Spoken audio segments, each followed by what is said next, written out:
Okay, so you're listening because you're serious about hitting that band 9 on the IELTS exam. And, well, we totally get that ambition. We do.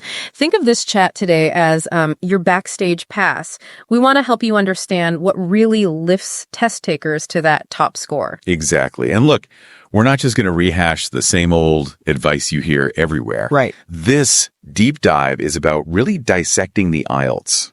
You know, it's a comprehensive test, covers your English skills across 4 key areas, and pulling out those nuanced strategies, the ones that can genuinely make a difference if you're aiming for band 9. Yeah, our mission today is definitely to go beyond the obvious stuff. We've looked at the research, what the experts are saying, and kind of boiled it down to practical expert-level insights for every section. Consider this your shortcut, maybe, to really grasping how to aim high. And we'll be hitting all those crucial parts: listening, reading, writing, and speaking. So let's jump right in, starting with listening. All right, listening. Now, getting a band 9 here, it's more than just having good hearing, right? It's about training your brain to be incredibly focused, almost predicting what's coming next. It feels more proactive. Proactive is a great word for it, yeah. And a huge part of that proactive approach is getting ready for the sheer variety of accents you'll hear. The accents. Always tricky. They can be. The IELTS intentionally uses speakers from the UK, Australia, New Zealand, Canada, the US, you name it. Think of it like training for different types of terrain in a race. Okay. The more familiar you are with those different sounds, the better you'll navigate the actual test audio. So even before you hear those accents, you get that little bit of prep time with the questions. How do you make the absolute most of those few seconds? Right. This is where you can really gain an edge. Don't just sort of passively read them. Get active. Circle the keywords, the nouns, the main verbs, the specific details they're asking for. Then, crucially, take a moment to predict what kind of answer are you listening for. Like a name, a place, a number. Exactly. A place, a time, a reason, a number. Building that mental scaffold primes your brain to latch onto the specifics when you hear them. Okay, makes sense. Now, when the audio actually starts playing, the temptation is just to scribble everything down frantically. But that sounds like a recipe for disaster, for missing the real answer. It really can be. What's a smarter way to take notes? Think efficiency. Pure efficiency. Develop your own personal shorthand. Shorthand. Yeah, use abbreviations, maybe just initial letters, simple symbols even. The goal isn't to transcribe the whole thing. It's just to capture the core meaning fast. So like if the deadline changes to Friday, you might just jot down DL3, something like that. Yeah. Quick, captures the meaning, not every single word. Okay. Can you walk us through maybe a more concrete example? How does that kind of quick note-taking actually save you in a tricky listening bit? Sure. Imagine a question about a change in plans. The audio might say something like, originally, the workshop was in the main auditorium, but due to unforeseen maintenance, we've had to shift it to the smaller conference room next door. Right. Lots of detail there. Exactly. Someone trying to write everything might get stuck on main auditorium and completely miss the crucial update. But with shorthand. A quick conch arm, or similar, instantly flags that change. And that change is probably the answer you need. That really shows how strategic you need to be. Okay, but what if? What if you do miss one, despite doing all this? It's so easy to get rattled. It is, and that's precisely what you have to fight against. Think of each question as like a separate mini test. Are they? Missing one doesn't suddenly mean you don't understand anything else. You just have to stay calm, mentally acknowledge, okay, missed that one, and immediately refocus on the next question. Don't let it derail you. Exactly. A band line isn't about getting every single point perfect. It's about strong, consistent performance across the whole section. Solid advice. Okay, really practical stuff. Let's switch gears then. Let's tackle the reading section. That clock. It feels like it's ticking double speed in reading. It certainly can feel that way. You've got 60 minutes, 40 questions. Effective time management isn't just, helpful. It's absolutely essential. You have to be strategic. And that's where skimming and scanning come in, I guess, being targeted, not just reading everything word for word right away. Precisely. Skimming is your first pass. You're getting the gist, the main ideas, the overall structure. Look at headings, subheadings, maybe the first and last sentences of paragraphs. Just a general map of the text. Yeah. Then scanning is different. That's when you have a question in mind and you're actively hunting for specific keywords or phrases related to it. Like names, dates, specific terms. Exactly. You're pinpointing information, not just generally reading. So you're kind of like an information detective looking for clues rather than reading the whole case file start to finish immediately. That's a great analogy. And a really critical skill for linking those clues to the questions is understanding paraphrase. Paraphrase. Right. The test writers are clever. They rarely use the exact same words from the text in the questions. They rephrase.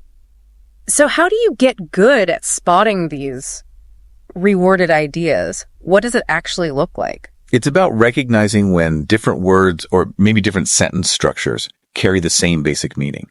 Think synonyms. Obviously, like a large number might become numerous, or a whole concept might be rephrased. The government-provided financial support could turn into state funding was allocated.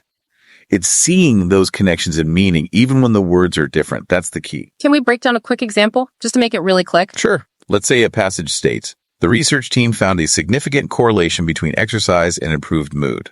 Okay. Got it. Now, here are some options for a question. A, physical activity is linked to better emotional well-being. B, exercise had no impact on mood. C, the study focused on diet and mood. Which one is the paraphrase? Okay. Based on what you said, it's clearly A, right? Physical activity for exercise, better emotional well-being for improved mood. Same core idea. Exactly. You nailed it. And that's the kind of mental connection you need to make constantly during the reading test. Okay. Now, back to that ticking clock. What's the strategy if you hit a question that just seems incredibly difficult or confusing? Don't get bogged down. Seriously, if you find yourself wrestling with a question for, say, more than a minute or so, just flag it. Make a clear mark next to it on your paper. And just move on. And move on. Secure the points for the questions you can answer confidently first.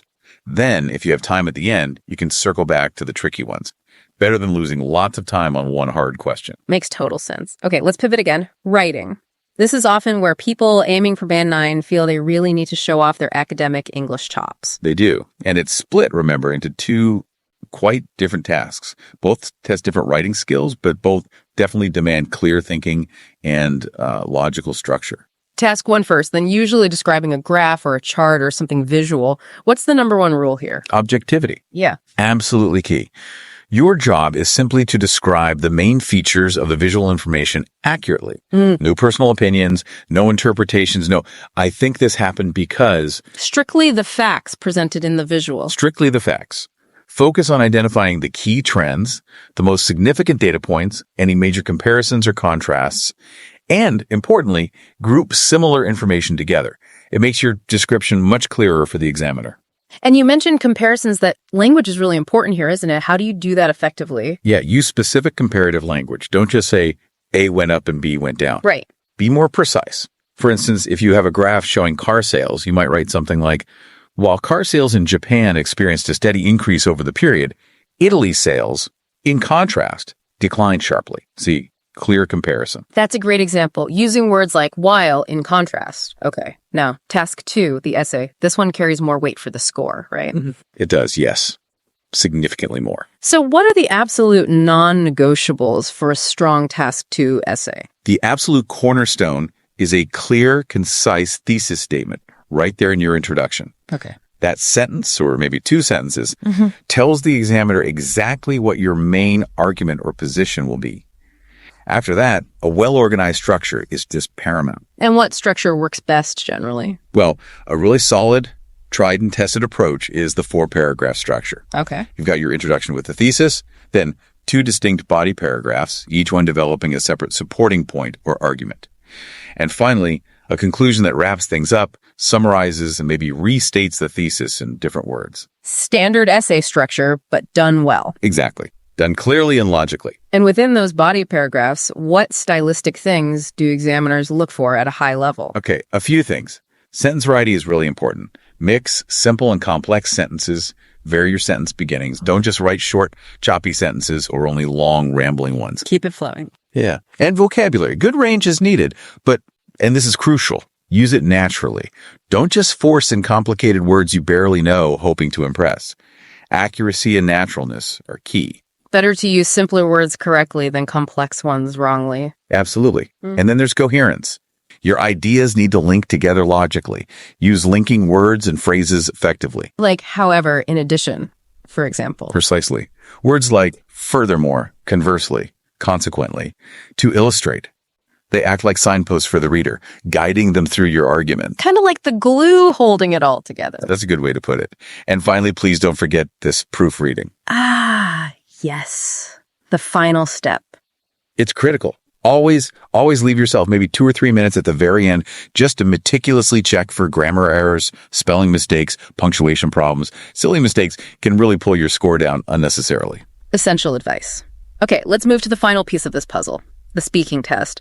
For a lot of people, this is the most intimidating part face-to-face. It can feel that way, yeah.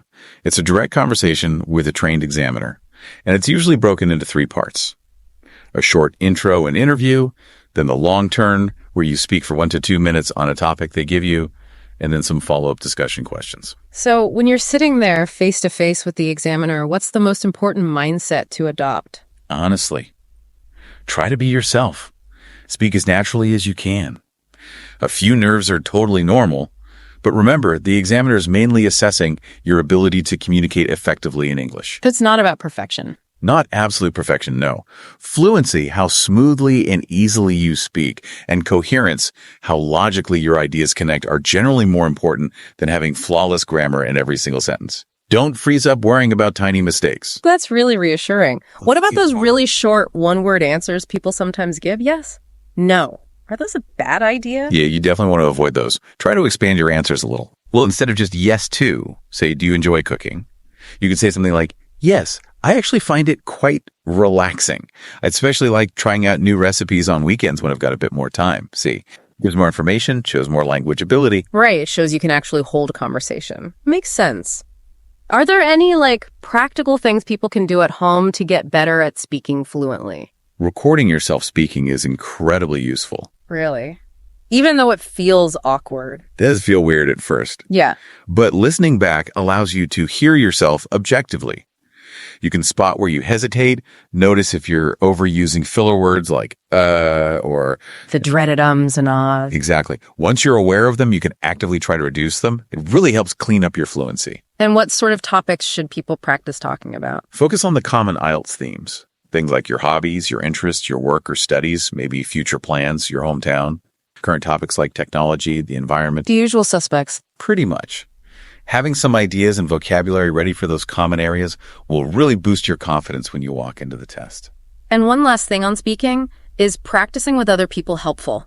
Like mock tests? Oh, massively helpful. Yeah. Yes. Doing mock speaking tests with friends or maybe a tutor or language partners, it's invaluable. Why is that? It simulates the real thing, gets you used to responding spontaneously, and gives you a chance to get feedback. Plus, just the act of practicing speaking more builds confidence like nothing else. Fantastic. Okay, so as we sort of wrap up this deep dive into cracking that Band 9 on the IELTS, what are the absolute core takeaways you want listeners to remember? I think ultimately aiming for a Band 9 comes down to a combination of smart strategy, really consistent and focused practice across all 4 skills, and good self-awareness, knowing your own strengths and weaknesses. So let's just quickly recap those key strategic nuggets for each section again. Sure. For listening, be proactive. Yeah. Anticipate what's coming and have an efficient note-taking system ready. Okay. Reading. Be strategic with time. Master skimming and scanning, and really work on recognizing paraphrase. Right. Writing. Focus on clear structure in both task 1 and task 2. And crucially, always leave time to proofread carefully. And finally, speaking. Expand your answers beyond the minimum and really aim for natural, coherent communication rather than absolute grammatical perfection. And underlying all of that is practice, right? Absolutely. Consistent daily practice, even if it's just small chunks, and actively tracking your progress, that's what will make the biggest difference in the long run. So as you keep working towards your IELTS goal, remember that improving your language skills is, well, it's a continuous journey, isn't it? It goes way beyond just this one exam. It really does. It's about growth and discovery. Thanks for exploring the depth of IELTS Band 9 strategy with us today.